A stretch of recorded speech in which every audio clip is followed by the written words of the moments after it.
All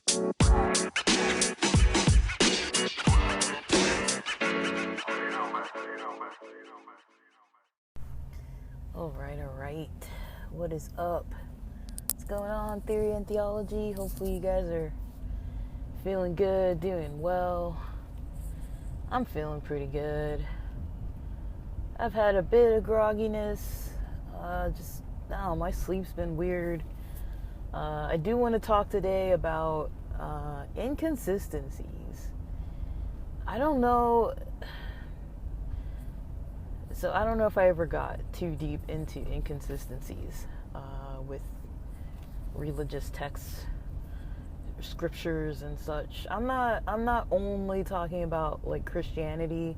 I know other cultures have the same kind of debates, but I just want to bring to attention for people who just want something thought-provoking to kind of think on. I'm not really gonna say if I even have a dog in this fight. I'm kind of just bringing up ideas because it's something that kind of came to my mind lately, and it's something I've kind of been trying to study, but we'll get into that. I kind of wanted to talk a little bit about just basically just some little life updates. I've been interviewing.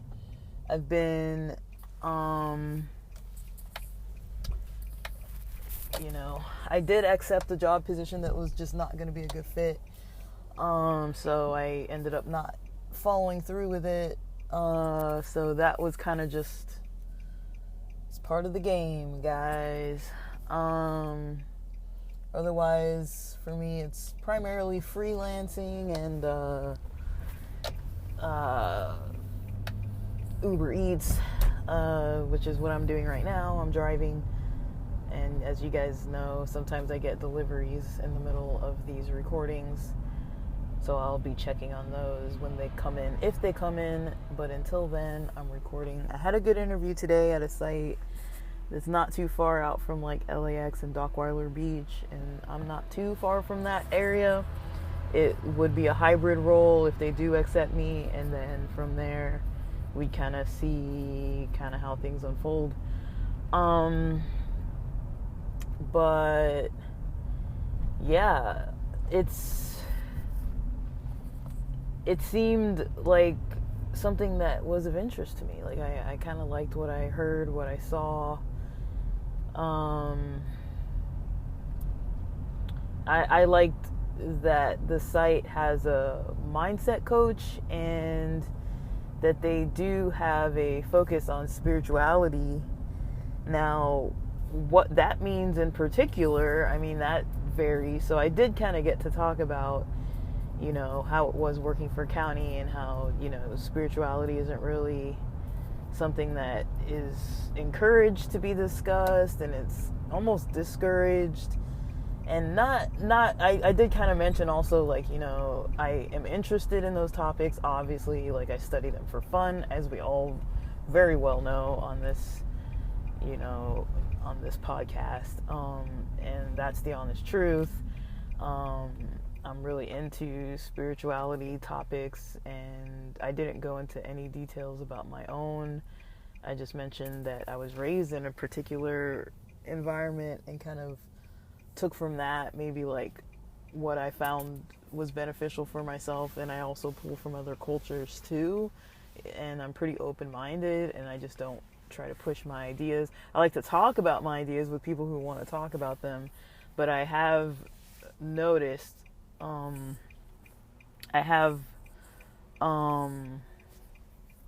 some recent experiences where maybe I get comfortable talking to certain friends about things. I've got a couple friends that we can talk about our ideas and bounce ideas off each other, and if we don't have the same opinions, it's kind of like, cool, oh, we differ on that, or we don't really see the same, and like we don't even like get into an argument. It's like, what do you think about this, or what do you think about that? And then from there, it's not like, oh, you're wrong or whatever. It's just kind of like, oh, okay, that's kind of your perspective on it. And that is kind of something I really enjoy and value. And then I guess I didn't realize that I had some other friends that had maybe like a difference in opinions about those types of things. Like as far as like being able to speak about it and like be open to like hearing different perspectives. It just was, they wanted to argue and be like, well, you're wrong. I remember the topic came up in particular because, one friend didn't like that I like to look at different cultures, and they're like, you're going to get lost, and all these kind of like things that they were like trying to discourage me from that. And even like I said something that was kind of like something that, it wasn't like profanity, but it was like as part of their religion, it was kind of like, oh, like you shouldn't say that kind of thing. And like, I can't believe you say that kind of thing. Kind of like the whole, how the Bible talks about like, trying not to focus on the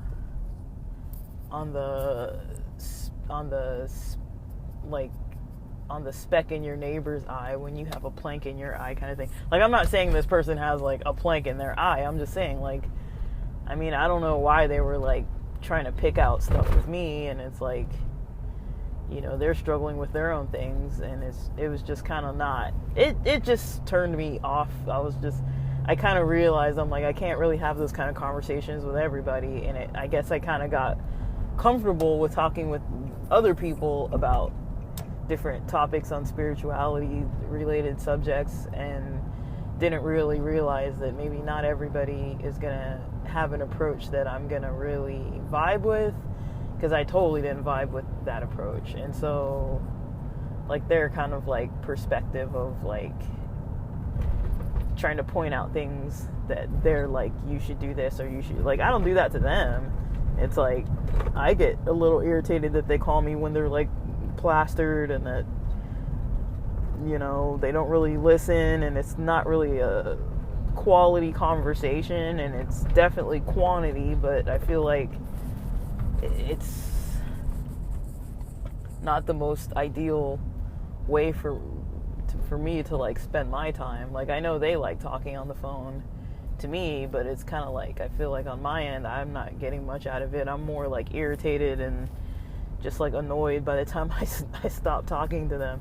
And so, and I know they've got struggles that they're always like, oh, I'm starting over day one trying to do this thing, and like all that kind of stuff. So it's kind of like one of those things where I'm like, it's a turn off, and I've got to be careful, to maybe just not open or be open to talking to everybody about different types of theories and all the conspiracy theories and all that kind of stuff. Like, people just don't want to talk about it, and it's okay. They don't need to have to talk about it. Like, I'm not gonna like unfriend somebody just because they don't want to talk about it. It's just like, when I have friends, I value, I don't know if it's a preference. It is kind of a preference, for people to have like open-mindedness, being able to be authentic with each other and like genuine, and not being like, oh, I can't share this with that person because they're gonna get offended, or they're gonna get all like bent out of shape about it. And it's like, I'm just sharing with you my experience, or what I'm learning, or what I'm interested in right now, or what's catching my attention. I'm not trying to like fight, and try and like prove that I'm more right and you're more wrong. Like, I don't find any value in that. It's like, I don't really care, it's like, what do I really know? I realize it's like everyone thinks their perspective is 100% right, or more right than the opposite perspective. So if everybody thinks that, like, what's the point in just like arguing about it? Like, you're never gonna really, I don't think you're ever gonna really prove that you're right or wrong. And then the more you learn, and the more you kind of like open your mind to learning different things, you kind of start realizing, like, seeing other people's perspectives of maybe a religion you grew up in, or a religion that you're in, trying to see what they see is valuable. Like, seeing that religion in the mirror, that I think is valuable too. That's kind of something I'm noticing in my own life. Like I've talked about it on here. Like I was raised in an Adventist Christian environment, and there's part of that environment where you go out and there's, it's not super evangelical, but there is kind of like, okay, like go out and like find people or whatever. Dang, I don't want to drive all the way up there.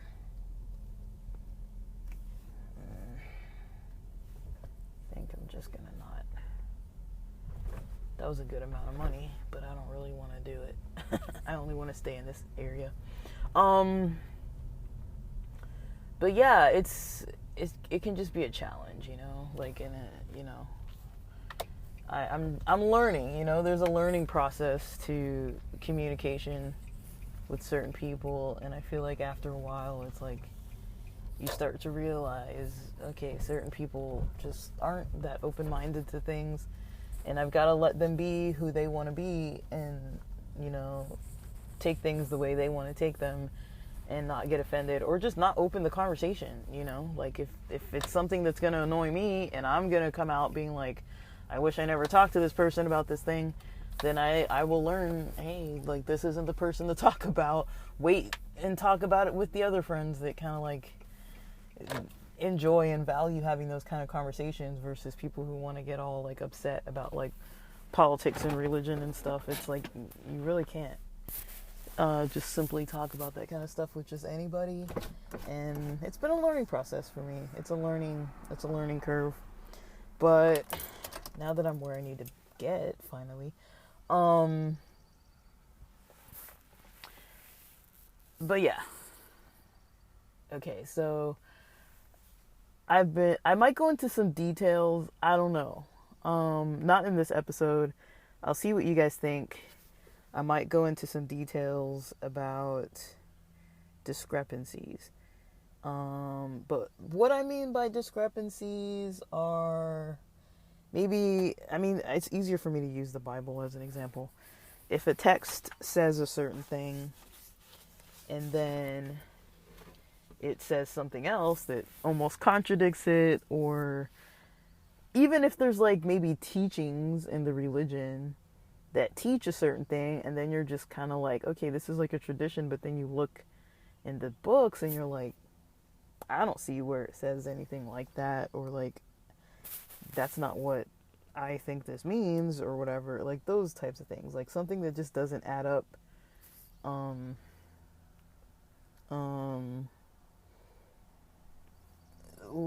There was a joke that somebody told in a sitcom or something, and it was like 2 + 2 = fish, or in a movie or something, where they were saying how like something is confusing. It's like that's kind of like how it seems. It's like, and I feel like just like what I was mentioning earlier with this lengthy intro while I was driving, when it does come to like trying to compare different religions, there's always going to be that like one group is going to say the other one's wrong for whatever reasons. You see that a lot in the Quran. You see that in Christianity kind of, and with Judaism, I feel like you hear it more, but you don't see it like so much in the text because of the timeline. Like, Christianity is Christianity is newer than Judaism, and Islam is newer than Christianity. So of course Islam gets to talk about all the other previous religions. Christianity gets to talk about Judaism, which was previous. But Judaism and the Torah, and the Old Testament in general, it's kind of hard, or Tanakh, whatever people prefer as terminology to use. They can't really look at it and be like, this is what I think. It's going to be a lot harder to kind of find that. But I don't know. I think that's something to kind of consider. And also considering um, how can I say this?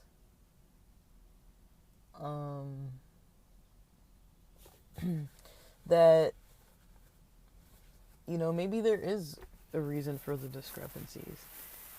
Now, I'm trying to think of specific ones about things that Christianity teaches. And again, like, if people don't want to listen to this kind of stuff, they don't have to listen to it if it's going to upset you. These are ideas coming out of my head. I'm not trying to say people need to believe what I'm saying. I'm not even saying that I believe what I'm saying. I'm just challenging the idea. So say, for example,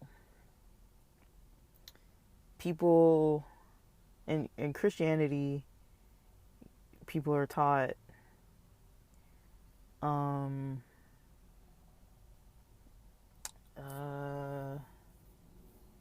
maybe something like, what's the topic? Like atonement for sins, right?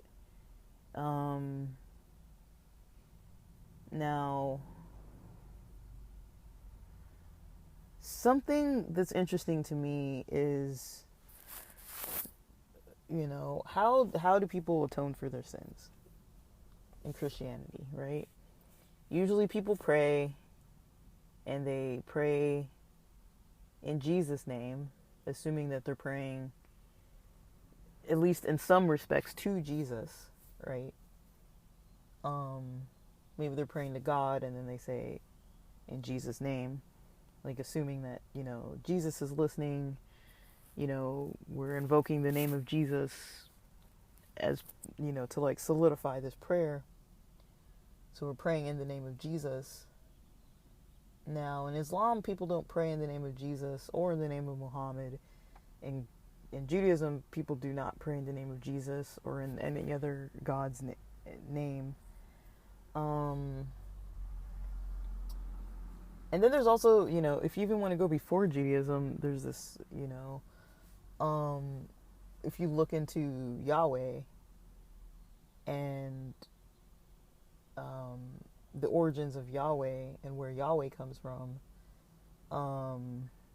that seems to my understanding, it seems to comes before Christianity or Judaism, I believe. I believe it comes before Judaism. So that's a whole other conversation that people don't necessarily have.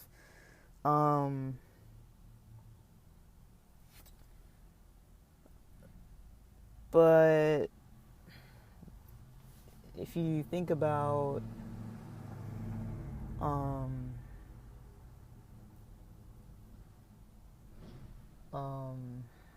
what do you call it?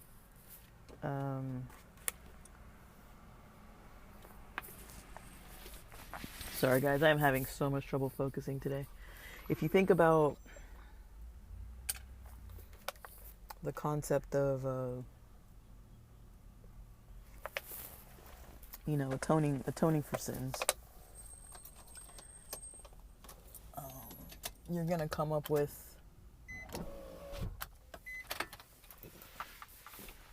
within that topic ideas of how people atone for sins, right?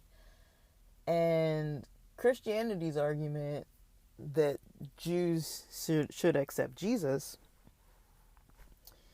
I guess Christianity's overall argument is, how do you atone for sins? Because there's no longer the temple, and so therefore Jews can't atone for their sins because they haven't accepted Jesus, and Jesus is, what helps people atone for their sins. That's the Christian argument about why Judaism is incorrect, and why Jews don't have forgiveness of sins. Now I heard a rabbi talking on,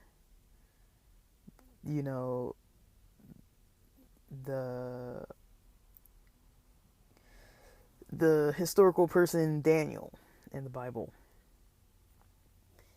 Now, there was no temple in the time of Daniel, or Daniel, and he was able to atone for sins, but there was no temple at that time.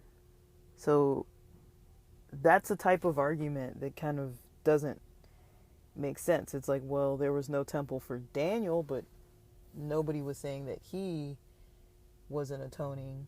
I mean, yes, Jesus hadn't existed yet along the timeline, but also when you look at the prayer that Jesus teaches, Jesus never teaches to pray in his name. He never teaches to pray to him. Depending which Bibles you use and how you interpret, and looking at some historical information about like those councils that they had, about, there is some question about the divinity of Jesus, the virgin birth of Jesus, the Jewish lineage of Jesus, if he could even potentially be the Messiah from the Jewish line, because his father, it wouldn't come from his mother's lineage. Like, the mother's lineage tells you that you are Jewish or you are not Jewish, but the father's lineage is what you need to connect to have the tribal lineage to be considered as the Messiah. And technically, if Joseph wasn't Jesus' biological father, then you can't really go through the lineage of Joseph, because it's not a biological, like, it wasn't Joseph's DNA. If there was a virgin birth, there was, like, Jesus doesn't have Joseph's DNA. And so you can't say, okay, let's go through Joseph's lineage and check if Jesus meets criteria through Joseph's lineage to be of that lineage of David that would be from the Messiah. It's like, yeah, Joseph's lineage does reach, but his lineage reaches, but he's not, biologically Jesus' father. Now, if there's no virgin birth and Joseph is biologically Jesus' father, then that's a whole different argument. Then you're, arguing messianic prophecies at that point, and Jewish understandings and Christian understandings or interpretations of messianic texts don't agree. Now, I recorded a previous episode about Jesus as the Messiah versus the Chabad Rebbe as the Messiah, and kind of what the Jews look at, and the Christian perspective of why Jesus is the Messiah compared to the Jewish perspective of why Jesus is not the Messiah, but someone like the Chabad Rebbe might be closer, and the specific reasons why. I don't have those committed to memory necessarily, but I'm trying to get to that point. But I did record on it based on notes, and I did post all my notes in the description, I believe. So you can always refer to that. But I think it's interesting that people pray in Jesus' name. I don't know where that comes from. I don't know if it's a church tradition or if it's in the Bible. I know that people use the name to get demons away. I don't think I personally have had negative experiences with using the name of Jesus. I've had experiences that I would say I felt were comforting and positive. But I don't know. Like, I think I've had those experiences that I would say became comforting and positive to me, that Um,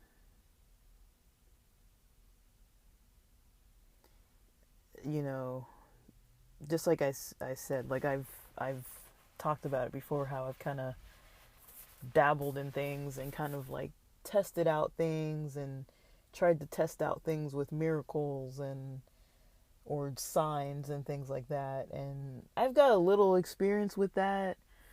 But it's kind of one of those things. It's like you can kind of argue it either way, right? People can be like, "Oh, that's a coincidence that happened just because of some other thing," or it's not like clear as day.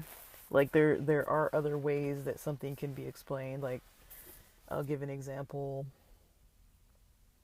I think I talked about this before, and people can make of it what they may, right? Because people already have, okay, think about it. When someone says, I'm going to give you an example of something that could have potentially been a sign of some kind, if you don't believe that that's a sign, you're already saying, I'm going to hear what this person has to say, and I'm pretty sure that I'm going to find a flaw in what they're saying, and I can find a different explanation.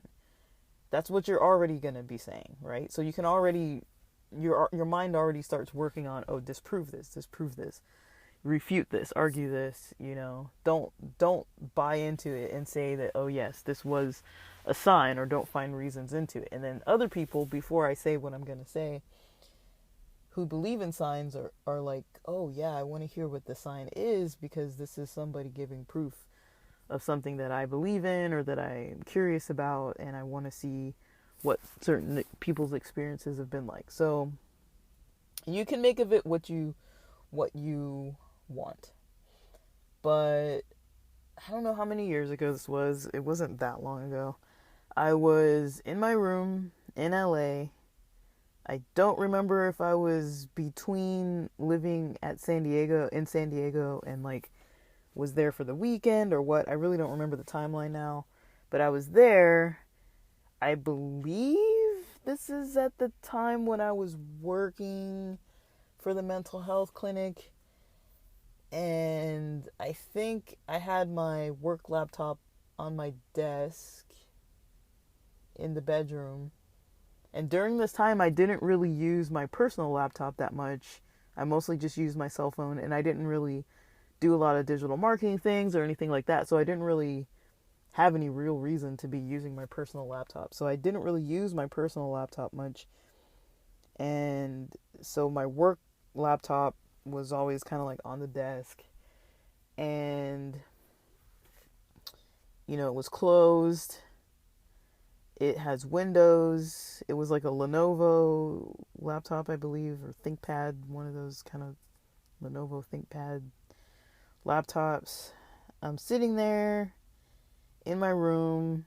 I think it was quiet. I don't think I had anything else on. I was either reading some kind of scripture or praying or something like that. I don't know what I was doing, but I think maybe I'd been like having some kind of like worshipful time to myself or something, and I was like maybe singing some songs and then like reading some scripture or something, and I don't know what I was thinking or what I said exactly, but I can't remember if I said it out loud or if I thought it in my mind, or I was just like gonna meditate.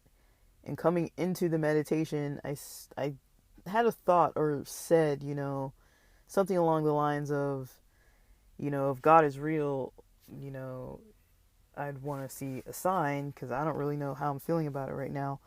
Because I was feeling like a lot of like spiritual joy, I guess you could say. Like, I don't know. Like sometimes when you're studying or singing and things like that, you get kind of like a rush out of it. So I kind of felt like kind of a rush. And then I started like just kind of like a bit of a thought before I was going to meditate. And I think it was like just as long as being like, like God, show me a sign that you're real or something like that. And then I started like, quieting down, coming into like a time of meditation. I think not even 5 seconds after that, the laptop on my desk did this, when Windows kind of restarts itself, like by itself, it just like had restarted and then had that like Windows like dun dun dun dun, that kind of like tone or whatever the tone sounds like when the computer's restarting and the volume is on. And the laptop just kind of turned itself on like that. Now, I mean, what does that have to do with anything? Who knows? You know, Windows, that's why I mentioned it as Windows, because Windows sometimes can just reset itself. My computers do that all the time. I hate updating because whenever it's like I'm going to go on my computer, I literally want to use it now. And then it's like wanting to update, and I'm like, no. So eventually it gets to a point where I have forgotten that I pushed back the update time, and maybe I'm on Wi-Fi and it's plugged in, and then it just on its own, maybe it's not fully asleep or fully off, and then it just, because usually I just like shut the laptop, but sometimes when you just close the screen like that, it doesn't fully turn off all the way. Sometimes it's like in sleep mode or hibernate or whatever. And sometimes when it's in that mode, Windows will restart itself. It'll update and then restart itself. Now, I don't remember hearing any of the like hard drive spinning or anything like that. I really just don't remember. All I remember is that timing between that kind of like thought of wanting some kind of a sign, and then all of a sudden that's what happened, like quite immediately within seconds after. And so some people would say that's a sign. Other people would be like, no, it's just because it's Windows and it just updates. And there's no way I can't like duplicate it or not duplicate it. But I haven't played with that too much, but that's not the only time I've ever asked for some form of a sign and had some kind of an experience, like an earthquake or some kind of thing happen that is like, okay, would you consider that a sign or not? It's like, yeah, I live in LA. There's earthquakes in LA, like it happens, like Windows restarts your laptops, especially when they're old or when they have some kind of issue. Like, sometimes they start having trouble updating and things like that. Like that kind of stuff happens.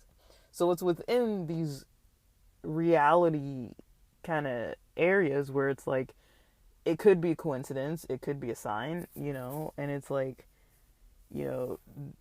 I don't really value sharing that with too many people, just because like I don't really care what other people think, if they think it's a sign or not. If it wasn't an experience that was for them, I don't think I'm here to like try to like test those waters and like tell anything. But I've had experiences like that. I'm sure other people have too, and people decide personally if they're gonna explain it away or not. But I think those are like personal experiences. It's like, I don't think everyone needs to come to the same conclusion about that. I mean, there are people listening to this and I'm sure are going to be like, well, that's nothing, that doesn't have anything to do with anything. But I mean, I'm just kind of using it as an example of like, there's times where you can use like the name of God or the name of Jesus. Something might happen, something might happen. And so, I know that Christians pray in Jesus' name or in the name of Jesus. There aren't other religions that I know about that pray like that. And then there are denominations within Christianity that don't even believe that Jesus is the Messiah or divine at all. And then there are groups like the Jehovah's Witnesses that have their own Bible that is different, and they say that theirs is more right than everybody else's, but then there's definitely a lot of texts in there that are different from other Bibles, like John 1:1, where it says, in the beginning was the Word, and the Word was God, and the Word was with God, or something like that. Theirs doesn't even say the Word was God. They have other texts in their Bible that just aren't there. Like, I can't remember. Did I write it down? I haven't written down any notes about this, I don't think. And if I have, it's not very well written. I feel like I wrote it down, but I don't know where I wrote it. My notes are like a mess. because I was watching some Hebrew Israelites talking to Jehovah's Witnesses. No, I don't think. Let me see. There was something in Matthew. Was it Matthew 5:17? I really don't know. But there's something in the Jehovah's Witness Bible that most other Bibles have it in the New Testament, and theirs doesn't have it, whatever that information is. There's like a whole verse or section missing. In Leviticus, I mean, I was kind of following the Parsha reading, not like every day or anything, but kind of following it. And there's a passage at the beginning of this week's Torah portion. I guess last week's ends at 6:1 for Vayikra, and then Tzav starts there. In the Christian Old Testament, those verses are kind of different. I guess it's 6:1 starts somewhere different than it does in the Hebrew, in the Tanakh, in the Jewish translations. And there's stuff like that where it's like, why does that exist?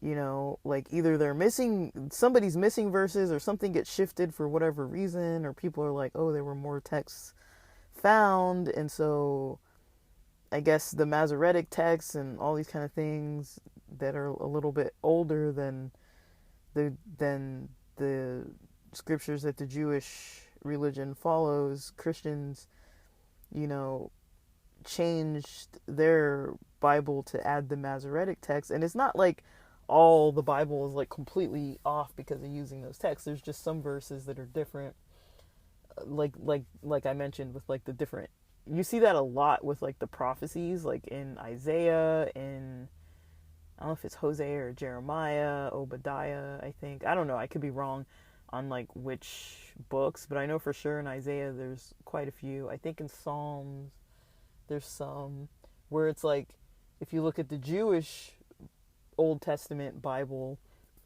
the Tanakh, so if you use like JPS, which is like, there's a Jewish Publication Society or something, or like a Stone Chumash, or like any kind of Chumash, you know, you would find those texts to be different, those verses to be different. Well, I don't think Chumash has it doesn't have all of Isaiah. It only has like the Torah portions and then the Haftarah portions. It doesn't have all of the whole Old Testament. The Tanakh has the whole Old Testament. And so the Tanakh is the whole Old Testament, but it's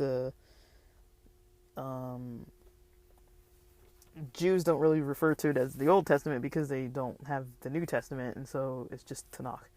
And the Chumash is based on the commentary and the Torah portion for every week. So it has the whole Torah, and it has the Haftorah, which is like whichever are portions from the rest of the Old Testament that are connected, or traditional readings for that time period.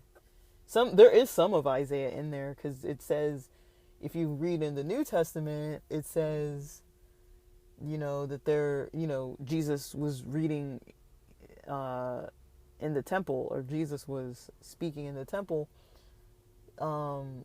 I believe, and I'm not 100% sure on this, but what it sounds like is they had the Torah portions, so you can track back to what kind of time period, what day, what week, what month this would have possibly been when Jesus was speaking, because these go by the lunar cycle. The reading of the Torah goes by the lunar cycle, and so it's completed by Rosh Hashanah, the Jewish New Year. You're starting over again at Genesis 1:1.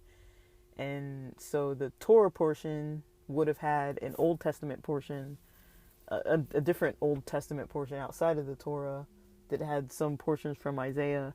And when Jesus was speaking in the temple or in the synagogue, that's what he was stating. He was quoting from Isaiah.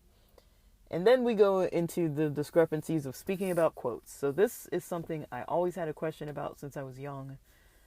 I used to have a Bible, I think it was an NIV that had, I talked about this recently, an NIV that had footnotes that you could look up anything kind of like New Testament, Old Testament, that kind of like overlapped. So it would be like, say for example, the part that I said, like that Jesus was like teaching in the temple from the prophet Isaiah, from the scrolls, and was talking about a passage in Isaiah and quoting it, and it would say the quote like in the Bible, like, you know, you're reading the Bible passage, and then it would give you this this footnote about, you know, where in Isaiah that actually was, and you could look at it in Isaiah. And so when I was maybe in like high school reading the Bible, I would notice, okay, I would always, not always, but I would try to look at the footnotes, and I always noticed it was never word for word the same thing. Usually it was like similar, and then sometimes it was like quite off. Sometimes it seemed like whatever the Old Testament text was on that end was something different. There were like some differences, and it was just really confusing. I was just like, why is this book all weird? Like, to me, it just felt like a weird book. I was just like, why are these footnotes like leading to different passages that like don't say the same thing? It's like, well, Paul said this, like, or somebody, you know, where it says in the New Testament, a lot of times it says, for it is written, and then it kind of gives like an explanation, and it always says like, so it is written, you know, and then it shows like someone in the Bible, either a disciple or Jesus or Paul or somebody, like quoting something from the Old Testament, because there was no New Testament yet. Even during Jesus' day, there was no New Testament. It was written like far after his death, like at least 30 to 40 years, maybe even 60 years after he died. The first New Testament books were coming out. I think Galatians was the first. And then, so Paul, who wasn't even there when Jesus, he wasn't even a Christian when Jesus was on earth. He wasn't following Jesus firsthand.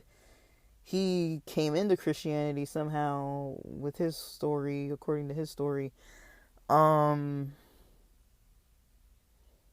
then there's even some discrepancies with, you know, was it Paul that somebody, either Jesus or Paul, studied under, I don't remember if it was Gamaliel or something. I don't remember, but according to Jewish history, that there's nothing that proves that. Or maybe it was Josephus. I don't really know. Like, there's all these like weird things that are just like strange, and it always kind of confuses me when I'm like, okay, there's like this passage, and then you go look it up, and it's something that's like not even the same thing. You're like, how did they get this out of that? Like, you know, it's a little bit concerning, I would say, but it's like, what are you gonna do? You know, what do you do? You know, I think a lot of people are taught, you know, you have to have faith, and you go based on your faith. But then there's also this concept of, you know, you learn and then you do. That's kind of a Jewish concept. Like, you learn, you know, you learn the mitzvot, you learn mitzvot, you learn the law, you learn it, and then you can practice it accurately because you've learned. Christianity doesn't necessarily teach that. It's very faith-based. Like, I know a lot of Christians have a lot of questions and problems with traditions and different things, and you're always just taught, you know, you have to have faith, you have to believe. But it's kind of like, well, if there's no written proof, then why am I doing this thing that isn't even there, that's not written to do? You know, if Jesus never taught people to pray in a certain way, that he never taught people to pray to him, why do people pray to him? You know, I mean, they pray to him because they're taught that he's divine.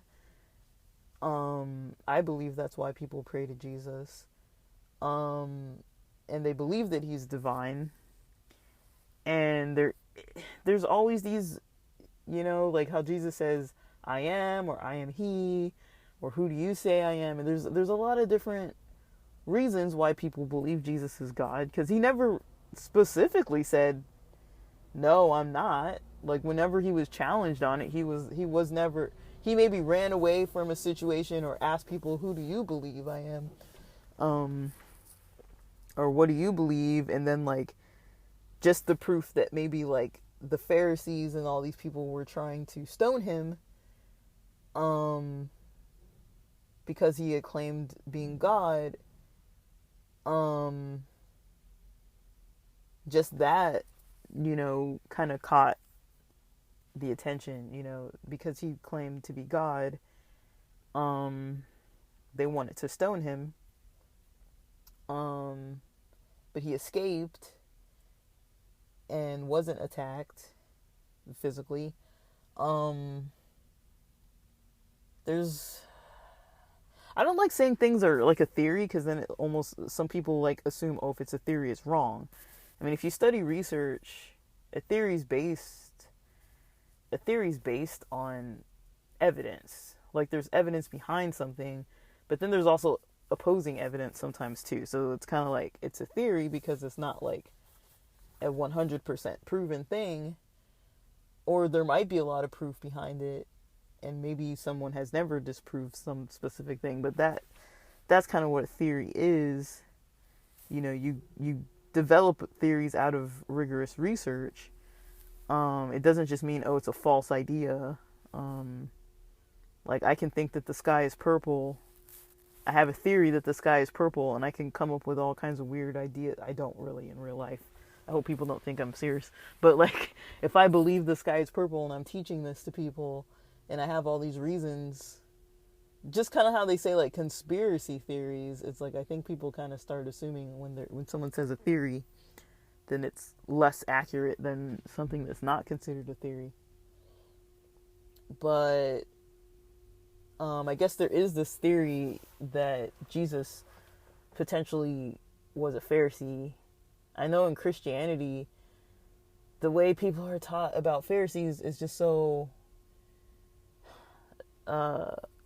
Christianity is like taught, I think in Christianity, people are kind of taught by reading the New Testament that the Pharisees were evil, that the scribes were evil, that all these Jewish religious leaders were evil.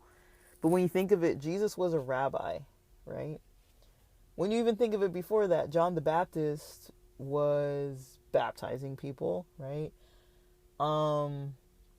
He was clearly not secretly baptizing people. He was out in, maybe in places where there's water. So it was a public place. It wasn't some like secret, it was natural bodies of water where he was baptizing people, where he was giving people a mikvah. People in Jewish society, a mikvah is a mitzvah.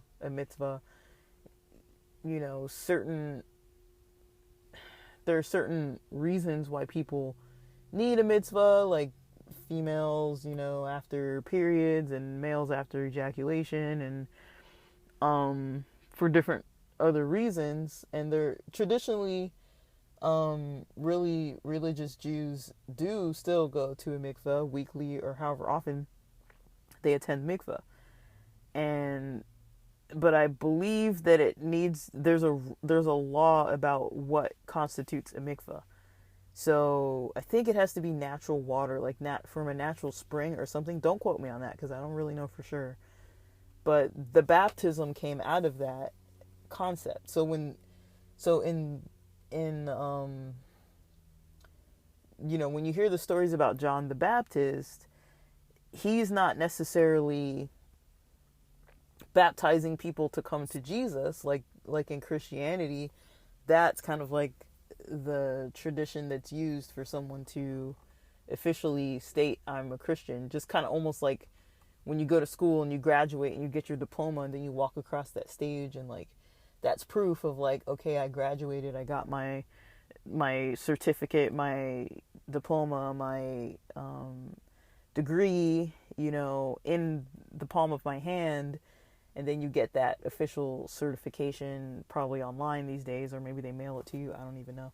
But you get that official paperwork. In church is often like that. If you're a baby, I don't really know, because a lot of people baptize babies and children. But I do believe you probably get a certificate of some kind through your church. When I got baptized, I think I got a certificate. I don't even think I have it anymore. Maybe my parents do, but I think you get a certificate and you become like an official member of that church, I think. And you get a certificate of baptism, and you are a baptized member of that denomination and congregation. But that's not the same thing. Like, we got baptized in like baptismal tanks. You had to be usually around 12 years old or older to be able to accept being baptized, and you get dunked all the way under the water. And I don't think it was from like natural spring. Some people would get baptized in the ocean because they were surfer bums, or they just believed in doing it in like natural water.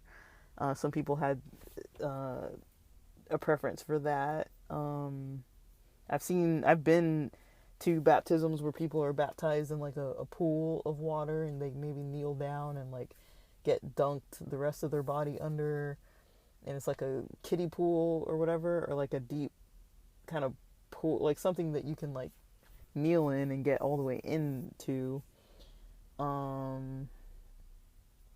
But that, I don't know, it's kind of like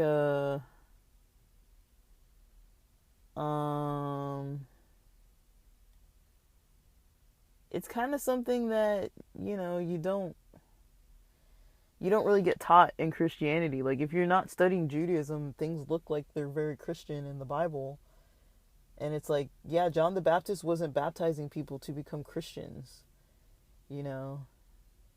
He wasn't saying, Jesus is the Messiah, come get baptized and become a Christian. He was helping people to fulfill the commandment of completing the mikvah, which a lot of people were banned from doing because, you'd have to get permission and be like approved to be able to do that. And people were getting like denied because of those strict Pharisees and religious leaders of that time that were kind of making it so people couldn't keep the commandments. I mean, there's a commandment to do certain things, but then they would make it harder for people. They would kind of like screen people out. So there were the people who were more allowed to keep the commandments because there was a system in place that was like allowing certain people to do more stuff, because they were more like favored or more popular or whatever the reason was. It was like, like kind of how you have politics at work. Some people get favored, and then some people, they never get recognized, or they're kind of just like put down, or they don't have a good reputation, even if they are trying to improve. So there would be people, maybe if you were born from a family like out of wedlock, or if you were born, with some kind of deformity, or if you were practicing something like prostitution or something where, of course, most religions aren't going to like want you to be a prostitute. But I mean, like, in those days, it was kind of like, if you're a woman and you don't have a man, how are you going to support yourself? There weren't that many options for women to do things. And if you didn't have any kids, you didn't have any sons. I think that I even heard this isn't even related, but I think it's in Afghanistan. There's this because some families don't have boys. I think it's Afghanistan. In some areas, I don't want to say it's the whole country, but in some regions where there's like really strict religious Muslim laws, like the families that only have daughters, some of the daughters dress up like boys so that they can go to work and support their mothers and their family and their siblings, because the mothers can't work and all the other kids might be too young. And girls, at a certain age, females can look like boys.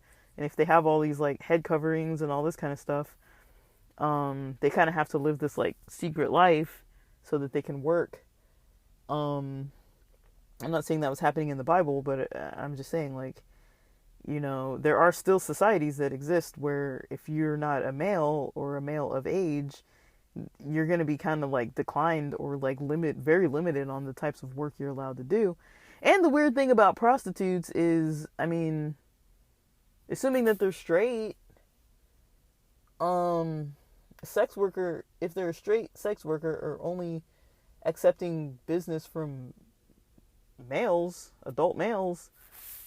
I mean, the guys are having sex with these sex workers, and so they don't get in trouble for it. It's only the woman that gets in trouble. So it is kind of these weird double standards where it's like, okay, maybe she's a prostitute, but you got all these other religious guys that are going to see her, so it's kind of like, why don't they get in trouble for it, And the same with like that story with the woman caught in adultery. Like, who was she caught in adultery with herself?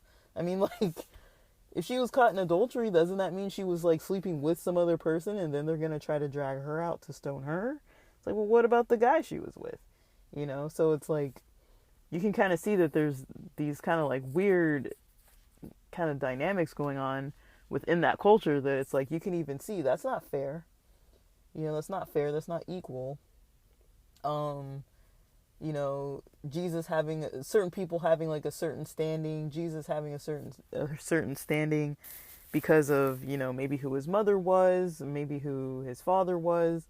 Other people were like fishermen, maybe, I think in Rob Bell's book, he talks about, the people who were fishermen, they were helping their families because, they didn't get to learn and be part of the religious society where they were learning and becoming a rabbi, becoming a teacher, getting disciples, becoming a Pharisee or like a religious leader or a scribe.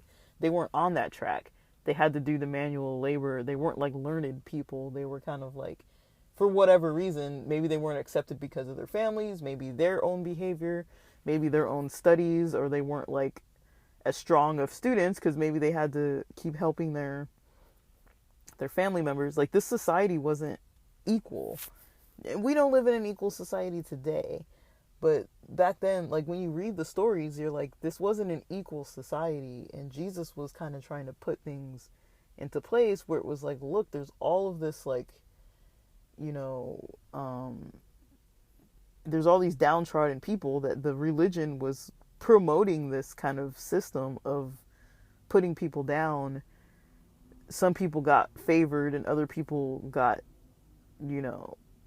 punished or denied kind of what they needed. And so that's kind of the society that we're dealing with.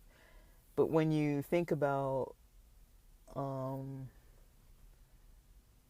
religion, people aren't taught about it that way. They're kind of taught from a Christian lens of what it would look like if you're a Christian. It's like, these people were Jews. They were practicing Judaism. They were in a Jewish society that was run by Rome.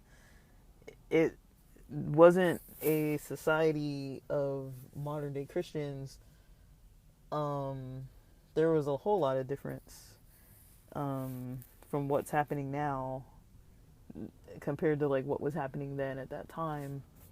The people at that time were just doing things way differently than what they're doing now. And so, there's value. There's value in learning these things. I'm trying to see if there's any more about like discrepancies. Just I think a lot of the discrepancies come from not knowing the Jewish culture. I mean, if a Christian doesn't really know Jewish culture, and they're taught not to know Jewish culture because Paul is very much against Jewish culture, and Paul is taught, the teaching, like in the church, the way Paul is taught is, do away with the law, do away with the old, a lot of the Old Testament stuff. But then it's like, there is that kind of like, well, you can't really do away with the Old Testament. It's like, well, people look there for the messianic prophecies. People look there for, general laws. Like, you wouldn't say that murder and theft and all that kind of stuff is right, because it's not right, it's wrong in most cultures. But yeah, that's kind of how I would say, for people interested in this topic, to try to approach things from an angle where it's like, trying to get to a deeper understanding of what's going on. I don't even know if I should say this. I would say that it's interesting to me that pastors, preachers, reverends, whatever, a lot of them, depending on the denomination, they go to school, they learn a lot of different things. They learn Hebrew, they learn Greek. If they're theology majors, they might even get a master's. They know what the specific denomination teaches. They know the history of how that denomination evolved into what it is, because most denominations came out of some other movement, and then there was a breakaway because now people need to look at this, or somebody got some prophecy or something to look at something else. So knowing the origins of the denomination, I think that's important. Knowing the origins of the denomination it came out of, to see what those people were doing before, I think that's important. Knowing about Christianity in general, if you study Christianity, I think that's important. And I think a lot of this can apply to other religions too. It's just, again, like I say on here, it's easier for me to talk about Christianity because that's where my main roots are at. That's what I learned first. That's what I dove into first. That's where most of my background starts, with studying religion.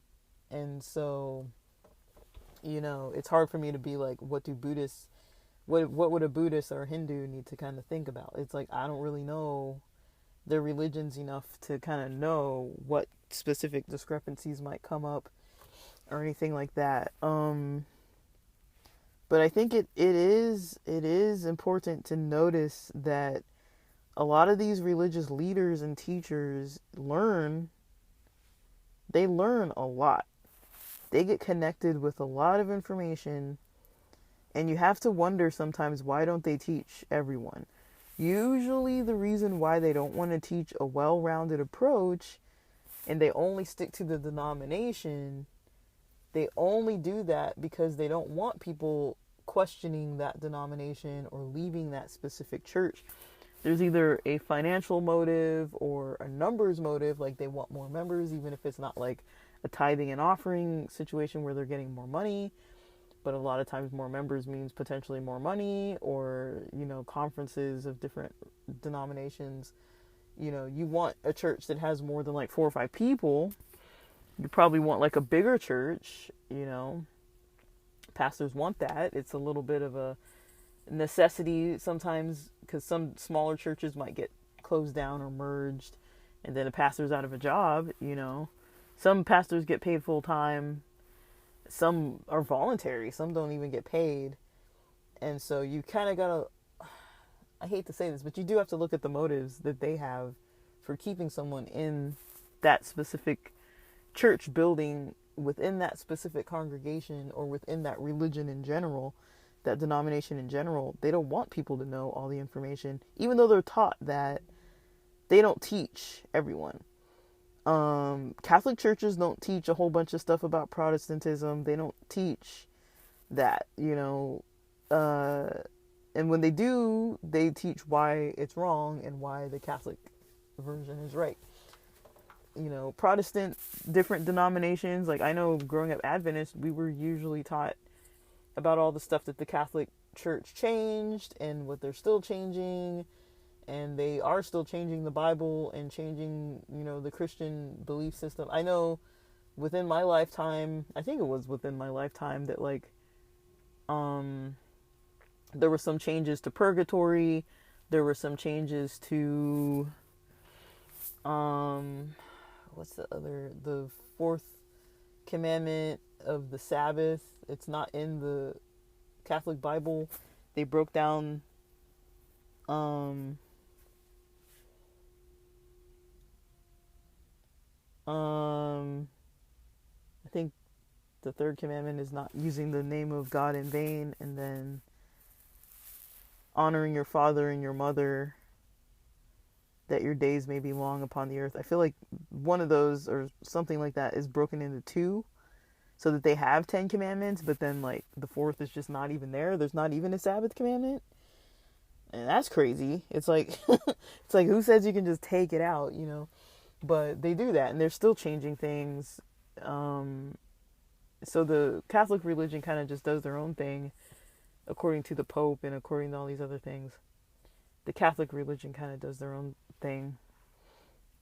They've always kind of been doing their own thing. And they change things according to what is beneficial to their religion. And they're not the only church that does that. They just kind of have a lot of pull, like, around the world. They're one of the denominations that's quite worldwide, and they were early. Like, the Catholic Church is like early with the Orthodox. You know, they're earlier than a lot of these other Protestant denominations, obviously, because Protestants left from Catholicism.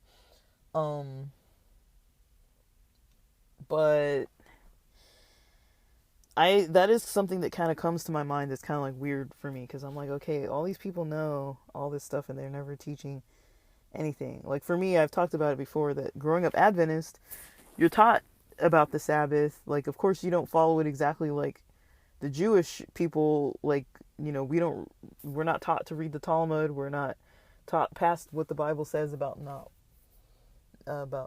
working, or allowing people to work for you. And a lot of people don't buy or sell on the Sabbath, but they don't, like, I know people who study, I know people who work. If you're like in a profession like a doctor or nurse, you kind of get a pass because you're healing people.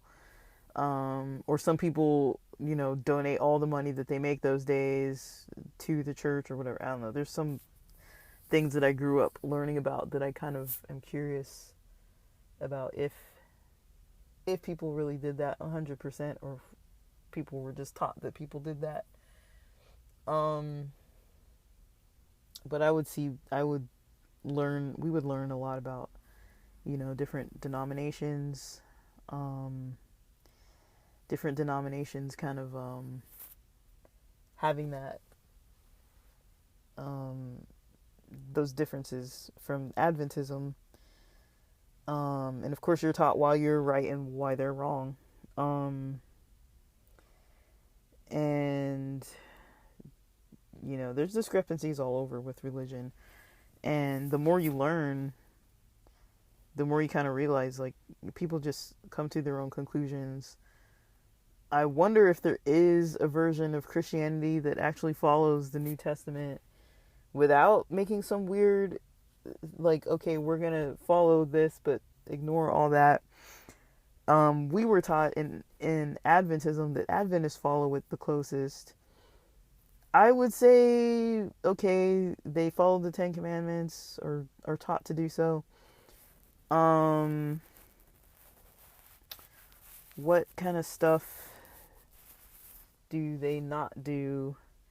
That was kind of what came up for me, which is where I learned that, you know, pastors maybe have a motive to not teach fully, because when I started realizing, okay, there's the Sabbath, and Jews keep the Sabbath, and I was kind of always like, okay, well, why aren't we Jews? And it's like, okay, well, the reason why we're not Jews is because, you know, Adventists believe in Jesus. They believe that Jesus is God and that Jesus is the Messiah. Jews do not believe that. And then the more I read the Bible and learned about Judaism from reading the Bible, the more I realized, I was like, okay, well, Jesus was doing things on Passover and on Hanukkah, and we're always taught, you know, if when in doubt, look to what Jesus did and do what Jesus did. Look to that direction. Be like Jesus.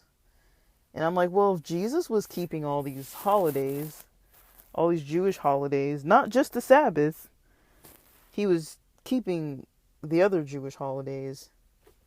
Why don't Adventists keep those, but they keep the Jewish Sabbath? That to me was always like a weird thing, because I'm like, okay.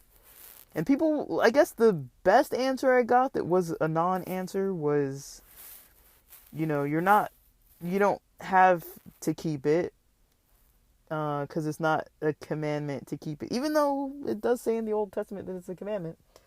And Adventists do follow the commandments about, certain foods not to eat, like shellfish and, animals that don't chew their cud and have cloven hooves and things. Like, there's certain things Adventists don't eat, like pork and shellfish and things like that. Like, typically. Like, yeah, some eat it, some don't. Vegetarianism is not necessarily something, and veganism is not something that's necessarily, like, biblical. Like, the Bible doesn't say don't eat meat, but a lot of Adventists they take it as a health thing to kind of avoid eating meat or limit meat or have a more plant-based diet. So those are kind of values and traditions that are taught that are different from other churches. Because a lot of people on Christmas or Easter have ham, and they're celebrating even in a religious way, and they'll have ham. That does not happen in the Adventist world, and even at Adventist potlucks, you rarely see people bringing meat. When I saw them bring meat, which was once ever that I remember at one specific church, it was a bucket of KFC chicken, and they hid it kind of in the kitchen, and they told people it was there. Like, people kind of word spread, but if you wanted to get chicken, you'd have to go into the kitchen instead of at the table that was like in the parking lot for everyone to come by and get a plate of food. You'd have to go to a separate room where it was kind of like, if you didn't want to see the chicken or be around the chicken, you didn't have to see it out on the table. It wasn't even available unless you went yourself to the different room to go get it yourself. And I've talked about these stories before, and it's stuff like that where it's like, even if you're not taught that it's evil or wrong or not biblical, because it's such a strong tradition, it's almost like you're not fully shamed. I wouldn't go that far, but a little bit. Like, I talked about an experience on a Friday night when we used to share a church with a Baptist church, and we would use it sometimes Friday nights and on Saturdays for our church services, and they would use it on Sunday. So we barely overlapped unless we had like different events going on Friday nights at that church. And one night they had pizza in the parking lot, and they had tables set up with like pizzas. They were asking us if we wanted to play basketball. People didn't really want to play basketball because it was the Sabbath. It was Friday night. They asked us if we wanted some pizza. Some of us took the pizza and it had pepperoni, and we knew it had pepperoni, and other people didn't eat the pizza because it had pepperoni, or some people took it off. So there was kind of like, you're pressured to not really eat it. Even if you would eat it at home, or even if you don't believe it's like a sin to eat it, you're pressured to not eat it just because you're in that environment with other church people that don't eat it. But yeah, Adventists keep and teach the dietary restrictions. They teach and keep the 10 commandments, including the Jewish Sabbath commandment, Friday sundown to Saturday sundown. And then, but they don't really teach or keep the other Jewish holy days that are also commandments to keep. So there's a lot of weird, it was kind of like when I started reading about the commandments, and I'm like, well, why don't we do any of these other ones? Like, some of them, obviously, there's no altar, there's no temple for people to go to this altar and like give all these like offerings and, sacrifices and all these kind of things. Like, it doesn't exist for people to do it, so we can't do it. But then there's other stuff that it's like, okay, if you're taught to follow Jesus and you see Jesus doing these things, why don't we do these things? And then the excuses would usually be because we're not Jewish. It's like, well, then why do we keep the Jewish Sabbath if we're not Jewish? Because it's a commandment. But then why don't we keep the holidays then? Because those are commandments to keep, some of them. It shall be a sign for my people for all times. You should do this. It's a commandment to do it. But people pick and choose. And when I would ask about that, that was kind of the answer I would get, was kind of that, like, well, you can do it if you want to, but you don't have to. But it's like, well, how come we kind of have to not eat pork, and we kind of have to not buy and sell on the Sabbath, but we don't have to keep these other commandments, And then other denominations take it a different direction where maybe they'll keep the 10 Commandments. The Sabbath might not be Saturday or Friday sundown to Saturday sundown. It might be Sunday. And they might not focus on the Sabbath. They might focus on some other thing. Every church kind of has their thing that they kind of dive deep on. And then there's other stuff that they kind of make excuses for. I have not come across a church that's like, we actually follow everything. Every church says they follow everything closer than all the other ones do. Like, nobody's going to be like, we don't follow the Bible. We're a church that doesn't follow the Bible. Like, nobody's going to say that. They're all going to be like, we're better and closer to the right thing than what all these other people do. And here are the reasons why we're more right and they're more wrong. And, I mean, I've never known of a church, other than the Messianic Jewish churches, I've never known of any other churches that keep all the commandments. The ones that can be kept. And I'm not saying like being like overly strict to the point that you're like an Orthodox or ultra Orthodox Jewish person that believes in Jesus. I'm just saying like keeps the commandments like, in a way that's not a burden, I think a lot of people see the commandments as the biggest burden, like, oh, I can't do this and I can't do that and I can't do this and I can't do that. And like, when you look at least how modern Jewish people kind of view it, it's like they're considered mitzvot. They're considered, it's like a good deed, something you want to do. And so you're taught to do something that you want, something that's good to do. Like, this is a good deed. Keeping the Sabbath is a good deed. Giving charity is a really, really big, huge thing. Helping others and giving charity is probably one of the bigger things that you see in Judaism that is not seen so much in Christianity. Like, you see people giving to the church and stuff, but,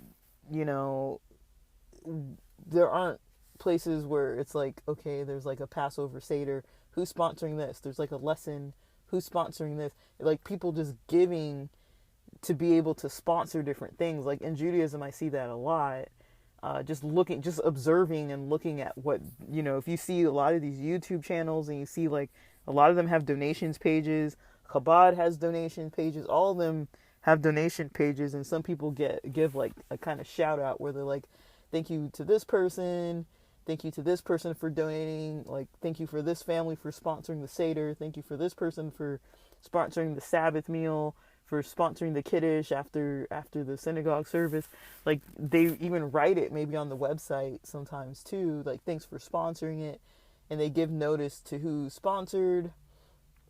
And that's not really something that's so big in Christianity, other than like privately tithing and giving offerings to the church itself. It's not like tied into like community holy days, holidays, community events, community teaching, schools, like the yeshiva system. There are people who donate to sponsor other kids to go to school who can't afford the expensive tuition. There's a lot of donating, and some people get noticed. I guess some people, maybe they don't want to notice. I don't really know, but you don't really see that in the Christian religion. And in Judaism, it's a big, big thing. It's like one of the bigger commandments is like giving, charity, being charitable, giving. And that's why a lot of the foundations, why they thrive, because they're giving so much. And it's one of the bigger commandments, like giving to the poor, making it so that the poor are able to kind of like do certain things. Like if you think about like Sukkot and a Passover Seder and like say like the lulav and the estrog or I think it's called estrog, the citrus fruit. These things aren't always cheap. A menorah is not always cheap. Like all these texts like a Talmud and all these other texts and stuff that people are studying, they're not cheap. And there are places where you can get them for free or discounted, just because there's such a system in place where people are, giving, a fund. There's a fund in place where people have given, donations so that other people can keep these commandments and can participate, have a Seder meal, have a Sabbath meal. They take care of their own people. And Christianity has so much division. I mean, Judaism does too. Let's be real. All religions, there's so much fighting and nonsense going on like that. But I mean, you don't really see that in Christianity so much. It's more like when there is money given, it's given to the church, and who knows what the church does with it. Maybe they're sending missionaries somewhere. Maybe they're paying for their building and the bills. Maybe they have a food bank or something like that. Who knows what they're doing. But yeah, I mean, it's valuable to know. I think it's important stuff. I think looking at discrepancies, if you feel like it's not gonna like drive you up the wall or make you too confused or anger you or put a damper on your day, I like coming across stuff that I'm like, ooh, let's dive into this. This is interesting. This is something. I'm not trying to like find reasons not to believe in things. Because I mean, like I've said, I've had enough experiences where it's like I can believe in certain things just from my experience with practice alone, that I do find a benefit with it. But I am kind of curious to know if there is a religion that fully follows everything without like picking and choosing certain things or having to like change the text or move and change and start doing something else because some other guy said this and now everyone's arguing and broke away and now they're all doing this different thing. I'm truly fascinated by this, I think it's valuable. For me, it's valuable to look into. I think other people would find value in it, but I also, I do hesitate to talk in too much detail about these kind of topics because it's taboo and it's like people get uncomfortable. I'm not here to be like, don't believe the Bible, don't believe in God, don't believe in the New Testament, don't believe in Jesus, don't believe in Judaism. I'm not here like, don't be Muslim, don't be Hindu or Buddhist, or don't have a religion and only do this spiritual thing and like the traditions are wrong and all these leaders are evil. I don't believe that. I think you're going to find that around every corner. You're going to find that there's evil in places and then there's good in places. You're going to find that there's genuine people and then there's like super ego-driven people. And it's all in every, to my experience, it's in every environment. You can go into a Christian church that's brand new and everybody's like, yeah, we want to have this society that's like everybody's like taking care of one another and it's positive. And then next thing you know, you get some rabble rouser members and now they're stirring the pot and like creating drama. And maybe it was good for the first few years and now you have drama and then the pastor's got to move because he's got kids and they want to move to a different place for their own family's benefit. And now you get this new pastor in there that's kind of like, that pastor's not a good fit. And now the whole purpose of that new church is kind of, now they have a different purpose and they're kind of more ego driven and preaching fire and brimstone, and it's no longer like a positive environment. And now the people who want that kind of like aggressive preaching, they're going to come and everyone's going to be judgmental and like pointing the finger at everybody else and not looking at their own selves in the mirror. Things change like that. Like you're never going to have an environment that's like fully the same because things change. It might be fine for years and then all of a sudden somebody joins or somebody starts showing up or you move locations or something changes that just changes the whole dynamic. So I've experienced where things are, and those aren't like specific stories, but to my true life, but I've experienced things where you come into a church environment or even like some kind of environment that's not even officially a church. Maybe it's like a Wednesday Bible study or something. And you just come to somebody's house and you're eating and it's like positive fellowship and it doesn't even matter. It's people of different religions and people aren't arguing and people are just there to discuss and learn and have fun and just unwind during the week and do something for free and eat together and just talk about their week and just have a good social gathering that just maybe happens to have a Bible in there and some readings and stuff too and maybe some discussion around it, but people don't argue and stuff. And then there's people that it's just like you'll be fighting, everybody's like heated up and like arguing about certain stuff.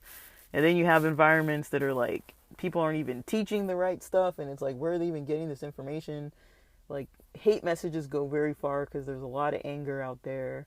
And you do see that with a lot of extreme versions, even in Christianity. I know if I say extremist, people are going to always think like Muslims, but it's like there are extremist Christians. There are extremist Christians. I mean, they're out there. You know, they're aggressive and they're hostile, and, you know, they don't see it in themselves. They think they're doing the work of God. Everybody thinks they're doing the work of God. Everybody thinks they're in the right, even when they're kind of straying from like peace and love, and they're straying into some kind of like hatred and like, you know, negativity. And I think, you know, that's one thing to look at. You know, maybe the teachings might not be like super, you know, maybe what a religion is teaching might not be super like what do you call it, like based on like strict, like maybe it's not super, what do you call it, like text-based studying, like text-based education.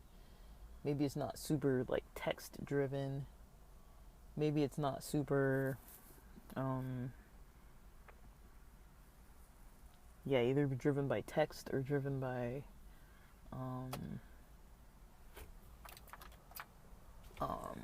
like learning like deeply into like reading and stuff, and studying by reading and comparing different literature and things. Maybe it's based on like the faith, maybe it's based on the fellowship and the environment and the social settings. Maybe it's based on, you know, the volunteer work and the community service and giving back to the community, your own and others around you, just the local people around you, even if they're not part of your religion, with no agenda to get people to try to join your religion. Everyone kind of has their focus, and some are kind of more, you know, I feel like kind of more along the lines of like something wholesome, and others are just, it gets to a level where it can be super toxic. And you're going to find that in any kind of religion, any kind of environment.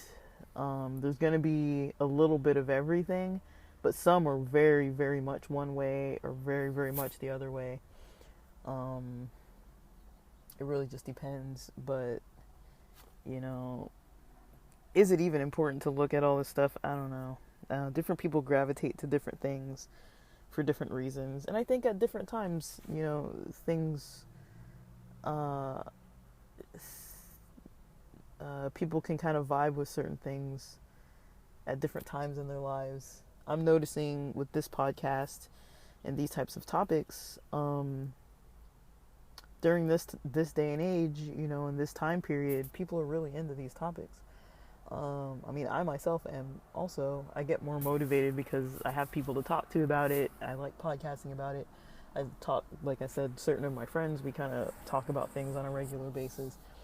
But it's like, when I'm kind of in a vacuum, this kind of stuff isn't really all that, I don't get all that inspired, because it's just like I'm just sitting by myself, like reading books and just being like, okay, like if I don't have a creative outlet for it or like a social outlet for it, then I'm kind of just like, okay, that was cool, but it's hard to get motivated to even learn different stuff. And I'm not always here just to like challenge. You know, I'm not trying to like start anything. I'm not trying to make any dramas or any kind of conflict. I'm just kind of, you know, talking about